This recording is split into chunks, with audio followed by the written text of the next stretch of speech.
اعوذ باللہ من الشیطان الرجیم، بسم اللہ الرحمن الرحیم۔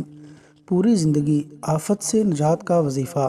رسول اللہ صلی اللہ علیہ وسلم نے فرمایا، جو کسی مبتلائے مصیبت شخص کو دیکھ کر یہ کہے تو اس کو زندگی بھر کے لیے اس مصیبت سے خواہ وہ کسی نوعیت کی ہو عافیت دی جاتی ہے، اور وہ دعا یہ ہے: الحمد للہ الذی عافانی، الحمد للہ الذی عافانی مما ابتلاک به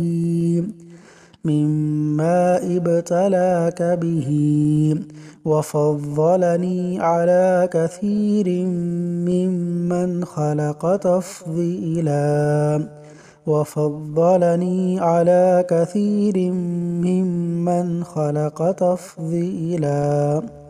جامع ترمذی۔